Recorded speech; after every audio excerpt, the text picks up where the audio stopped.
Hello दोस्तों, स्वागत है आपका माइलस्टोन क्लासेस में। और आज हम पढ़ने वाले हैं class 10th chapter first real number. और इससे पिछली वीडियो में हमने उसका फर्स्ट क्वेश्चन सॉल्व कर लिया था और अब ये हमारा सेकंड क्वेश्चन है। सेकंड क्वेश्चन में क्या कहता है, find the LCM and HCF of the following pairs of integers and verify. हमें इनकी एलसीएम जो गिवन नंबर्स हैं हमारे पास, जैसे फर्स्ट क्वेश्चन में है 26 एंड 91, तो गिवन नंबर में हमें एलसीएम भी निकालना है और एचसीएफ भी निकालना है। ये दोनों वैल्यूज निकालने के बाद हमें वेरीफाई भी करना है। वेरिफिकेशन बेसिकली होता है एलसीएम जो आएगा एंड एचसीएफ जो भी आएगा उसका मल्टीप्लाई उन्हीं दो नंबर का मल्टीपल होता है। और यदि इनकी वैल्यू इक्वल आती है तो आप समझ सकते हैं कि जो आपने क्वेश्चन सॉल्व किया है वो एब्सोल्युटली करेक्ट है। तो हम फर्स्ट क्वेश्चन को सॉल्व करते हैं और फिर वेरीफाई करते हैं। ओके, वेरिफिकेशन से ये पता चल जाएगा क्वेश्चन सही है या गलत। तो हमारे पास फर्स्ट क्वेश्चन जो दिया गया है, सबसे पहले हम इसका एलसीएम करेंगे और इसमें जो एलसीएम करते हैं दोनों नंबर्स का अलग अलग एलसीएम करना पड़ता है। तो हम दोनों नंबर्स को अलग अलग एलसीएम करते हैं। यहाँ पर जैसे कि सबसे पहले लिखा है हमारे पास कितना 26 लिखा है, तो हम 26 का अलग एलसीएम करेंगे और 91 का अलग एलसीएम करेंगे। तो एलसीएम के बेसिक रूल्स तो आपको पता होंगे। लास्ट का वैल्यू यदि 2, 4, 6, 8 एंड 0 है तो हम उसको 2 से डिवाइड करेंगे, नहीं तो हम उसको किससे डिवाइड करेंगे 3 से, और 3 से भी नहीं जाएगा तो फिर 4 से, 4 से भी डिविजिबल नहीं होगा तो फिर 5 से। इस तरह से हम डिवाइड करते हैं। ओके, तो अभी हम क्या करने वाले हैं, इसको सॉल्व करने वाले हैं। तो यहाँ पर 26 लिखा है, इसके लास्ट में 6 आया है, इसको हम 2 से काट सकते हैं। तो जैसे कि हमने इसको देखा 2 1 जा 2, 2 3 जा 6, और अब ये 2 से नहीं कटेगा, अब 13 को काट देंगे हम 13 से ही। ओके, यहाँ 91 है तो सबसे पहले ये 7 से कट जाएगा, 7 बन जाए 7, यहाँ पर 2 बचेगा क्योंकि 9 में डिवाइड करेंगे 7 का, तो यहाँ पर हमारे पास कितना बचता है 2, और 2 जो है वो कैरी चला जाता है 1 के पास, 7 3 जा 21, तो 13 आ जाएगा यहाँ पर 7 का जब हम डिवाइड करेंगे। इसके बाद 13 किसी से भी नहीं कटता है क्योंकि वो एक प्राइम नंबर है। 13 को 13 से डिवाइड करेंगे तो आंसर आ जाएगा 1। इस तरह से एलसीएम हो जाएगा 26 का जो एलसीएम होगा वो कितना होगा 2 मल्टीप्लाई 13, एंड 91 का एलसीएम जो होगा वो कितना होगा 7 मल्टीप्लाई 13। दोनों नंबर्स का एलसीएम क्या होगा, ये तो अलग अलग नंबर्स का था, दोनों नंबर्स का जो एक एलसीएम आएगा तो हम लिखेंगे एलसीएम ऑफ 26 एंड 91। इन दोनों नंबर्स का जो एलसीएम होगा उसमें जो नंबर्स का रिपीटेशन है उसको 1 टाइम लिख देंगे, उन नंबर्स को 1 टाइम लिख देंगे, और जिन नंबर्स का रिपीटेशन नहीं है उसको 2 टाइम। जैसे कि यहाँ पर 2 है तो इसको लिखेंगे, इसके जैसा कोई दूसरा नंबर नहीं है तो इसको तो लिखना ही पड़ेगा। उसके बाद 13 देखिए, 13 है हमारे पास और उसके जैसा एक और नंबर यहाँ पर है तो इसको 1 टाइम ही लिखते हैं। इसके बाद यहाँ जो 7 है उसको भी लिखेंगे।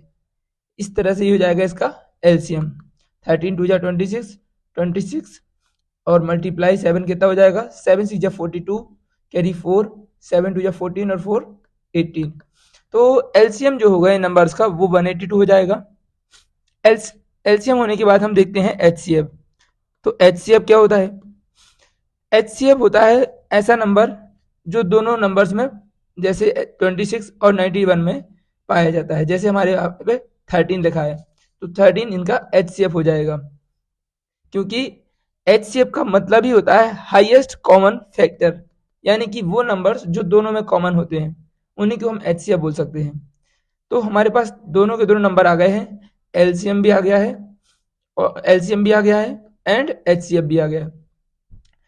तो अब हम इसको प्रूव करके देखते हैं कि क्या ये रियली ऐसा होता है कि एलसीएम एंड एचसीएफ का मल्टीप्लाई करने पर ये इसका वैल्यू ए मल्टीप्लाई बी के इक्वल होगा। जैसे कि आपको एलसीएम दिया गया है 182, एचसीएफ दिया गया है 113। अब हम जब इसका मल्टीप्लाई करते हैं तो आपको पता है 13 2 जा 26, कैरी 2, 13 8 जा 104, कैरी 2, तो कितना हो जाएगा 106 कैरी 10। उसके बाद क्या हो जाएगा 13 × 13 10 26 23, यहाँ हो जाएगा कितना 2366। इसका एलसीएम हो जाएगा 2366। अब ए का वैल्यू क्या है, ए था हमारा 26 एंड बी था 91।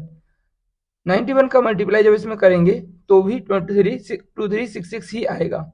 आप कर सकते हैं, यदि आपको कोई प्रॉब्लम है तो आप कैलकुलेटर का यूज कर लें, और उसके बाद जब आप देखेंगे कि दोनों की वैल्यू सेम आ गई है तो इस तरह से हम इनको वेरीफाई करते हैं।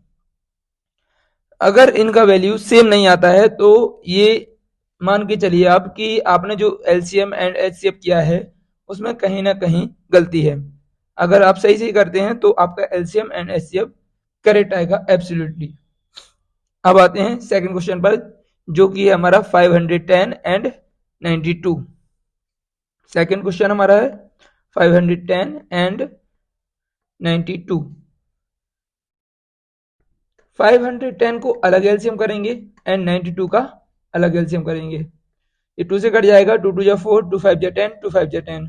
ये भी 2 से कट जाएगा, 2 4 जा 8, 2 6 जा 12, 2 2 जा 4, 2 3 जा 6 एंड 23 को 23 वन टाइम।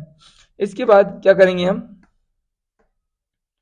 इसके बाद ये आता है हमारे पास अगला नंबर, तो इसको हम 3 से काटेंगे। 3 8 जा 24 एंड 1 कैरी इधर, 3 5 जा 15। ये 3 से अब कटने नहीं वाला है तो हम काटेंगे इसको 5 से। 5 1 जा 5, 3 इधर, 5 7 जा 35। इसको 17 को 17 से काट देंगे। इस तरह से हमने देखा कि 510 जो हमारे पास नंबर गिवन है उसका जो मल्टीप्लाई होगा वो इस तरह से होगा। आई मीन टू से इनका फैक्टर जो होगा वो 2 × 3 × 5 × 17 एंड 92 के जो फैक्टर्स होंगे वो क्या होंगे 2 2 एंड 23। एलसीएम में क्या सिखाया गया था, एलसीएम में जो सिखाया गया था उसमें मैंने आपको बोला था जैसे कि ये एक पेयर मिल गया तो इसको 1 टाइम, 3 को देखो क्या यहाँ पर नीचे कहीं पर है, नहीं है ना, तो 3 को लिखना पड़ेगा। अब 5 देखिए 5 कहीं पर है क्या, नहीं है। 17 है क्या, नहीं है। और अब देखिए नीचे ये 2 था, इसका जोड़ा तो कोई है नहीं तो 2 भी लिखना पड़ेगा। फिर 23 है क्या, 23 भी नहीं है। बेसिकली वो सारे नंबर्स यहाँ पर लिए जाते हैं जो यहाँ पर और यहाँ पर होते हैं। तो यहाँ पर जो एलसीएम आएगा वो इस तरह से हो जाएगा इन सब का मल्टीपल। उसके बाद आते हैं हम एचसीएफ। एचसीएफ क्या होगा, एचसीएफ वही वैल्यू होती है जो दोनों नंबर्स में कॉमन होता है। जैसे कि ओनली एक ही नंबर है जो कि 2 है, जो दोनों नंबर्स में कॉमन है। इसके अलावा कोई भी नंबर इसमें कॉमन नहीं दिख रहा है जो कि 2 टाइम आया हो, ठीक है, और दोनों वैल्यू में हो। तो इस तरह से हमने इसका एलसीएम और एचसीएफ निकाल दिया। अब वेरीफाई करने के लिए आपको इसका पहले मल्टीप्लाई करना पड़ेगा जो कि काफी लंबा है। तो इसको आप करके देख सकते हैं कि एलसीएम का मल्टीप्लाई जब एचसीएफ में होगा तो जो गिवन नंबर थे हमारे पास जो कि 510 एंड सेकंड नंबर क्या था, सेकंड नंबर था हमारा 92, उनका जो आंसर आएगा वो उतना ही आएगा जितना उन नंबर्स का आएगा। कैलकुलेटर से आप इसको सॉल्व कर सकते हैं, लेकिन कोशिश करना कि हाथों से ही करें क्योंकि इससे सही रहता है, आपकी कैलकुलेशन भी सही रहती है। इस तरह से हमने दोनों क्वेश्चन सॉल्व कर लिए। अब लास्ट क्वेश्चन बचा है 336 एंड 54।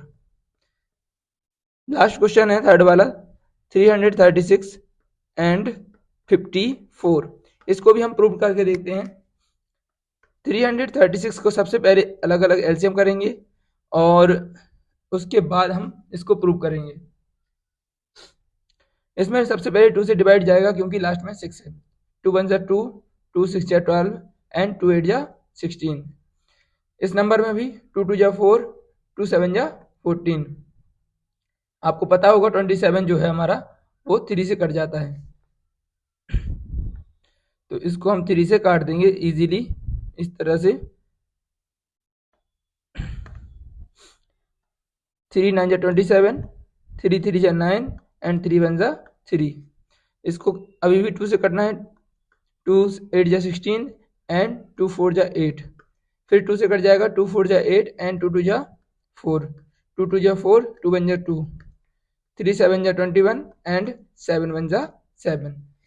इस तरह से जो हमने देखा कि 336 के जो मल्टीपल थे वो 2 2 2 2 एंड 3 मल्टीप्लाई 7 थे। उसके बाद अगर हम देखेंगे 54 का मल्टीपल कौन कौन है, 54 के जो फैक्टर थे वो 2 3 3 3, ये सारे उसके फैक्टर थे। इसके बाद एलसीएम निकालने के लिए हम क्या करते हैं, एलसीएम निकालने के लिए हम करते हैं बोथ नंबर्स में सबसे पहले यहाँ पर 2 है, यहाँ पर 2 है, तो इसको 1 टाइम लेंगे। ये 2 यहाँ पर है, क्या यहाँ पर नीचे कहीं 2 है, नहीं है ना, ले लेंगे। ये 2 यहाँ पर है, नीचे कहीं पर है, नहीं है ना, फिर भी ले लेंगे। ये 2 वहाँ पर है, नीचे नहीं है ना, फिर भी ले लेंगे। ये 3 यहाँ पर है, एक 3 यहाँ पर भी है, तो उसको 1 टाइम ले लेंगे, ठीक है। और 7 है, 7 भी ले लिया।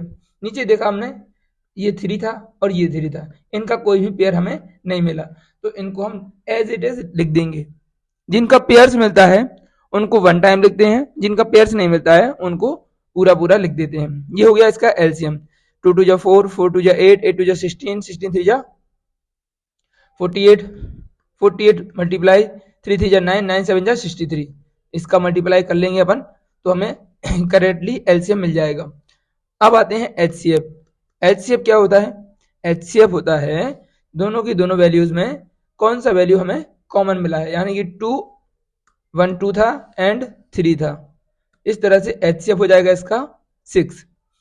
और अब वेरिफिकेशन करना है, वेरिफिकेशन करेंगे तो हम कहेंगे LCM multiply HCF equal A multiply B. हम एलसीएम की वैल्यू क्या थी, 48 मल्टीप्लाई 63 एंड एचसीएफ था हमारा 6। ए हमारा 336 था एंड बी जो था वो 54 था। देखिए आपको पहले ही बता दिया था, ये हमारे दोनों के दोनों नंबर होते हैं ए एंड वी। इनको हम फर्स्ट नंबर को बोलते हैं ए इक्वल 336 एंड सेकेंड नंबर होता है बी दैट इज 54। जब इनका मल्टीप्लाई करते हैं तो एचसीएफ और एलसीएम के मल्टीप्लाई के इक्वल ही आना चाहिए, तो आप इसका मल्टीप्लाई कर सकते हैं, इन दोनों का आंसर सेम ही आने वाला है। मल्टीप्लाई करने में थोड़ी टाइम लग जाएगा, इसलिए मैंने ये आपके ऊपर छोड़ दिया है। बीइंग क्लास 10th स्टूडेंट्स, इतना तो आपको आता ही होगा। मुझे लगता है आपको क्वेश्चन समझ में आ गए होंगे, तो अगली वीडियो में हम क्वेश्चन नंबर